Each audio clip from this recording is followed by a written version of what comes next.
Alright, I am finally doing my video about why Moondragon is a great character, on top of being one of the sexiest characters ever. I have been trying to do this video for a while, but every comic I chose with Moondragon in, it usually was not the best place to try and discuss a character in general. So here is Quasar 26. This is by Marky Mark, and it is an Affinity Gauntlets tie-in. And despite all of that, I am still going to have ample time to get across why Moondragon is great, even though most readers tend to think of her as one of the most insufferable people in comic books. This issue is bittersweet because it is beginning to write Moondragon out of the series. She had been built up as a potential love interest, and I would have liked to see more stuff done with her in this book. But she was being taken away by Jim Starman so that she could star in Affinity Guard. This issue also has great fill-in art by Dave Edgar Hoover. I'm not crazy about doing videos that are not just straight recaps or reviews, but Moondragon, her backstory is that as a child she was adopted by an alien race, and she was raised to believe she would one day become the divine majesty of the universe. But then that never happened, and the idiot cosmic people, they chose Willow instead of her. And so Moondragon, her whole life, it had been building up to this moment which never came to pass. Her destiny that she was raised to believe was coming was stolen from her. There really is some tragedy to her character, and this issue actually highlights said tragedy in that she basically has been rejected by just about everything. She was rejected by the stupid people in favour of Willow. She was eventually rejected from the Avengers because they didn't like her attitude.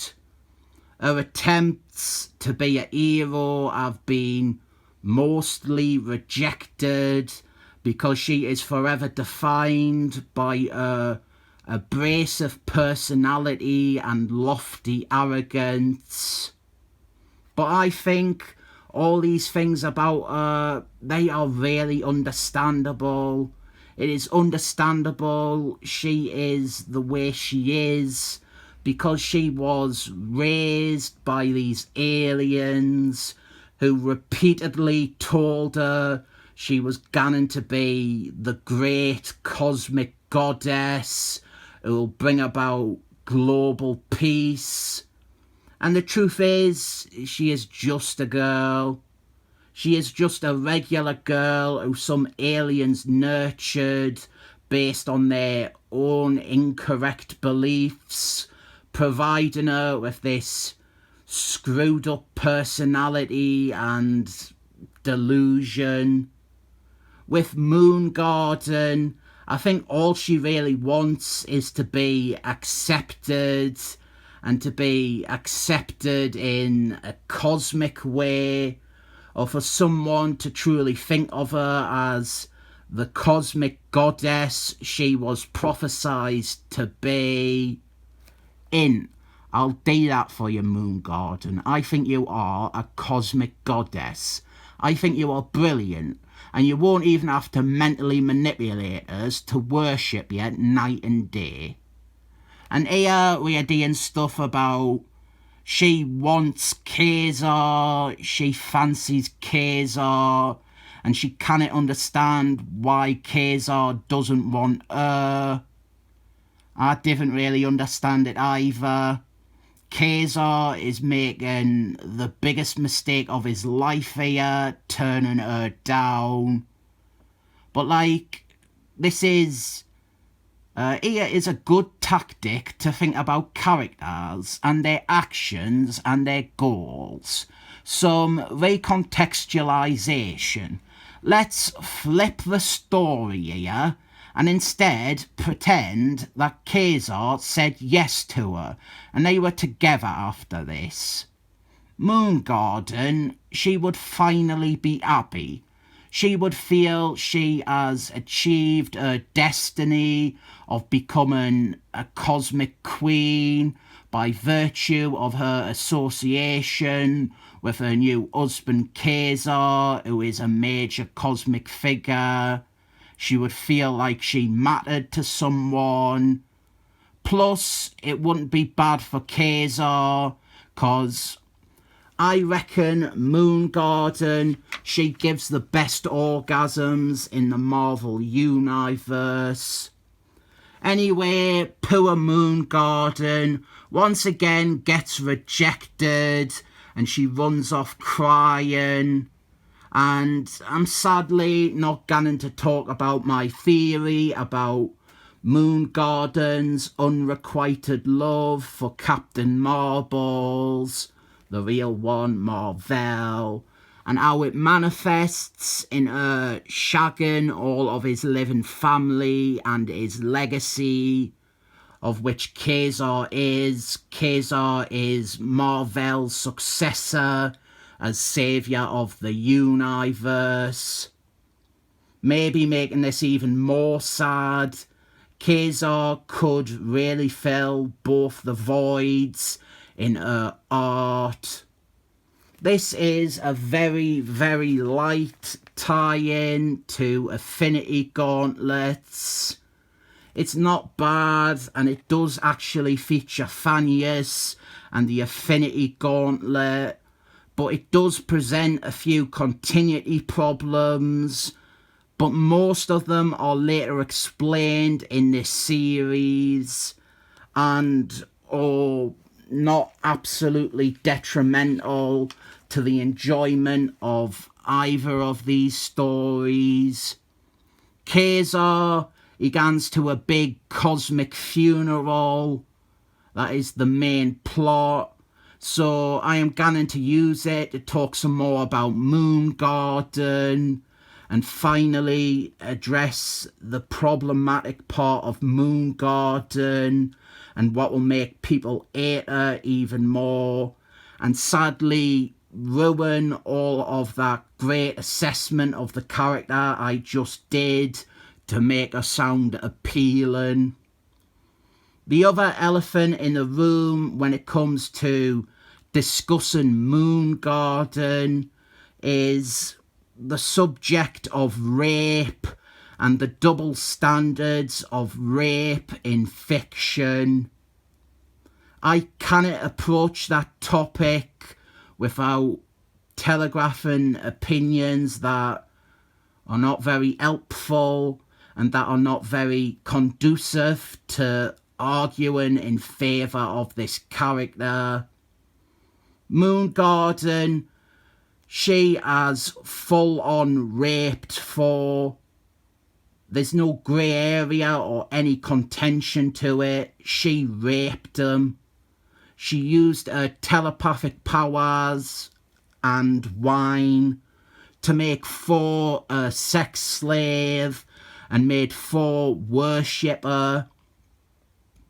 And my fucked up opinion is that it is like the sexiest thing ever. I am a messed up person who hates himself and has never been loved by anyone. So I find the idea of Moondragon a woman I find insanely attractive and sexy without the rape. I find the idea of her abusing and violating me that way, I find it to be extremely erotic because I feel I deserve it or whatever. One day I am probably going to be sexually exploited by someone again, and suddenly all my ridiculous opinions on myself being raped will be abandoned, or more scarily, have it become an actual fetish. I will stress I find nothing erotic or sensual about any other rape scenario, only ever when it is a woman like Moondragon and pathetic me.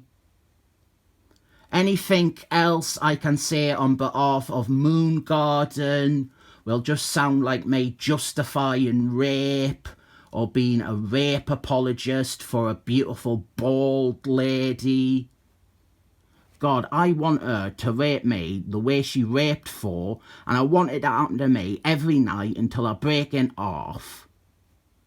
So now that you ate both Moondragon and me, let me also say that that story where she raped Thor, it was written by the same person who had Hank Gordon, his wife.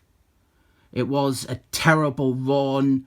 It was a badly written and badly conceived run overall. And I would say the same is true of the bit with her raping Thor.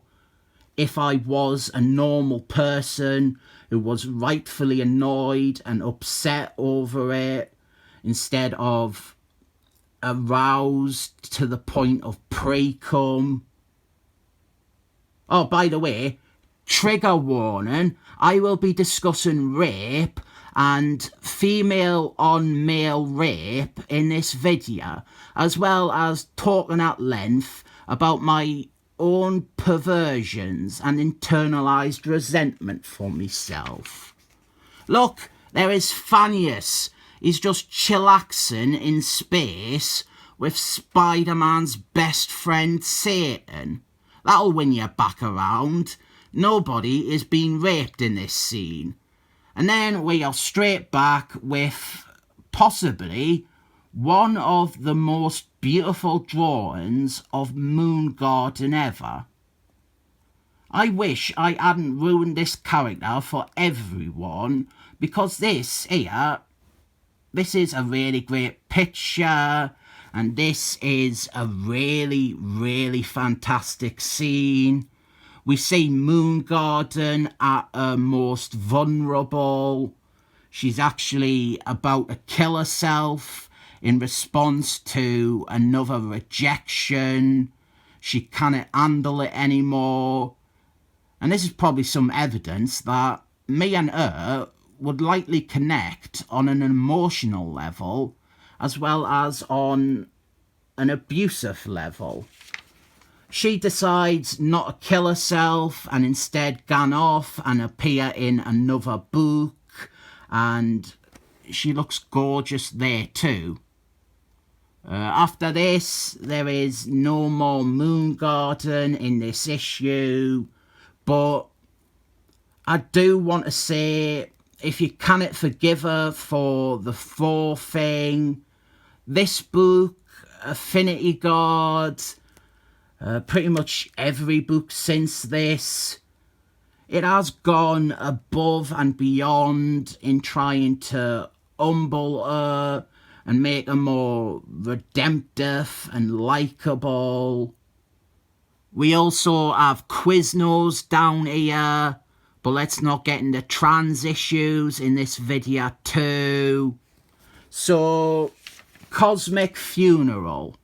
We have some appearances of cosmic figures, and then Thanius shows up to taunt Quasar, and this obviously leads to a fight which is as one-sided as it should be, and as one-sided as in the main story, since Phineas, he just uses the affinity gauntlet to stop Quasar from doing any successful fighting moves on him. But we do get to see a slightly more detailed bout between the two of them than we do in the main crossover, where we have like 3 panels. Those 3 panels are very good though. And then Phineas, quite boringly, he uses his god powers to resurrect a bunch of the past saviors of the universe to fight Quasar, only one of which, the evil Uranus boy, he'll appear beyond this story. All I can say is sorry to everyone involved in this comic. Sorry to Jim Starman and any other creators who have had a major contribution to the development of Moondragon as a character. Sorry to any rape victims or male victims of domestic abuse or psychological abuse. Sorry to any Moondragon fans. Sorry to that girl I kept trying to get to shave her head because she wore green once, and the thought of her being like Moondragon got me horny. And above all else, sorry to my viewers who watched this and now think I am both a cook and a simp. Actually really like this issue. Would have liked to see Dave Edgar Hoover do more Quasar. After Greg Batman left, I would have liked to see him become the regular artist, maybe. And I would have loved if Moondragon stayed in this book. I'll give this 7 thumbs up.